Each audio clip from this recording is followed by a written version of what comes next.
मुंबई उच्च न्यायालय भरती प्रक्रियेसंदर्भात एक महत्त्वपूर्ण अपडेट दिनांक 20 एप्रिल 2026 रोजी मुंबई उच्च न्यायालयाच्या संकेतस्थळावरती प्रसिद्ध करण्यात आलेले आहे. ज्या विद्यार्थ्यांनी शिपाई या पदाकरता अर्ज केला असेल त्यांच्यासाठी हा व्हिडिओ खूप महत्त्वपूर्ण असणार आहे. या व्हिडिओमध्ये आपण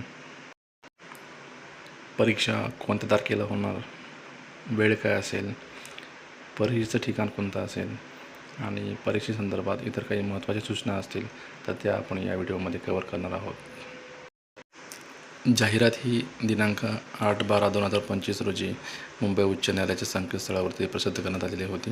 याला अनुसरून 2,14,764 विद्यार्थी जे आहेत ते हे या स्क्रीनिंग टेस्टसाठी चाळणी परीक्षेसाठी पात्र असणार आहेत.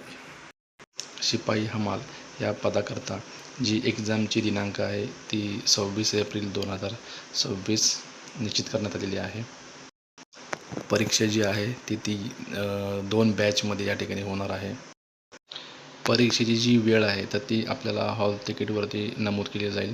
त्यानुसार आपण पहिल्या बॅचमध्ये आहात किंवा दुसऱ्या बॅचमध्ये आहात ते देखील त्या ठिकाणी नमूद केलेला असेल आणि परीक्षेचा वेळ जो आपला वेळ आहे तो देखील त्या ठिकाणी आपल्याला पाहायला मिळेल.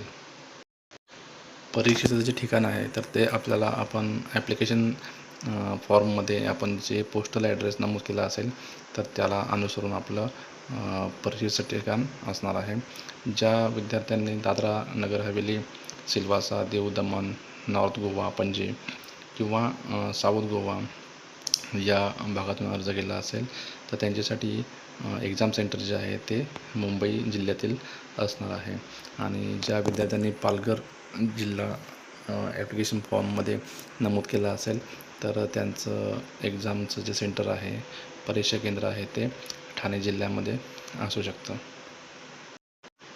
परीक्षा केंद्राबाबत एक महत्त्वपूर्ण सूचना अशी की कोणत्याही प्रकारचं आपल्याला या ठिकाणी परीक्षा केंद्रामध्ये बदल करून जो आहे तो मिळणार नाही आहे. मुंबई उच्च न्यायालयाच्या संकेतस्थळावरती प्रत्येक जिल्ह्यानुसार आपल्या ॲप्लिकेशन आय डीनुसार आपल्याला जे काही परीक्षा केंद्र आपल्याला अलॉट केलं आहे तर ते देखील आपल्याला पाहायला मिळणार आहे. त्यासाठी आपण बॉम्बे हायकोर्टच्या संकेतस्थळाला नक्की एकदा भेट द्या.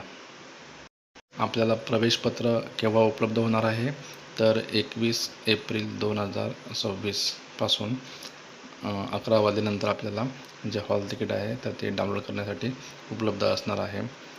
या ठिकाणी संकेतस्थळ देखील देण्यात आलेलं आहे की bombay.high-court.nic.in या संकेतस्थळावर आपण ते डाउनलोड करून घेऊ शकता. परीक्षेसाठी परीक्षा केंद्रावरती ज्या वेळेला आपण उपस्थित राहणार आहात तर त्यावेळेला आपल्याकडे जवळ एक फोटो आय डी म्हणजे ओळखपत्राचा पुरावा म्हणून आपल्यासोबत आधार कार्ड किंवा मतदान कार्ड किंवा पॅन कार्ड किंवा ड्रायव्हिंग लायसन किंवा पासपोर्ट यापैकी एक डॉक्युमेंट्स आपल्याजवळ ओरिजिनल असणं आवश्यक आहे. ज्या विद्यार्थ्यांच्या नावामध्ये बदल झाला असेल तर त्यांनी गॅझेट किंवा मॅरेज सर्टिफिकेट इत्यादी ची मूळ प्रत आपल्यासोबत असणं आवश्यक आहे. आणि ॲडमिट कार्ड संदर्भात काही चुकलं असेल, काही चुकीची माहिती आपल्याला त्या ठिकाणी नावामध्ये बदल किंवा इतर काही गोष्टी आढळून आल्या असतील तर आपण त्या संदर्भात ईमेल थ्रू कळवायचं आहे. ईमेल आय डी या ठिकाणी नमूद केलेला आहे recruitment@bsc.gov.in या संकेतस्थळावरती या मेल आय डीवरती आपल्याला हे जे काही आपल्या ॲडमिट कार्ड संदर्भात काही त्रुटी असतील तर या ठिकाणी आपल्याला कळवायचे आहेत.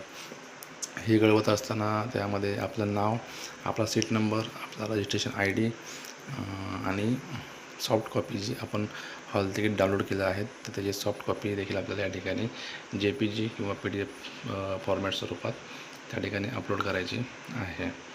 तर अशाच पद्धतीनं नोकरीविषयक विविध प्रकारच्या नवीन अपडेट्स आपल्यापर्यंत पोहोचाव्यात असे वाटत असेल तर NCE या यूट्यूब चॅनलला नक्कीच सबस्क्राईब करा, बेल आयकॉनला प्रेस करा जेणेकरून नवीन अपडेट्स आपल्यापर्यंत पोहोचतील. धन्यवाद.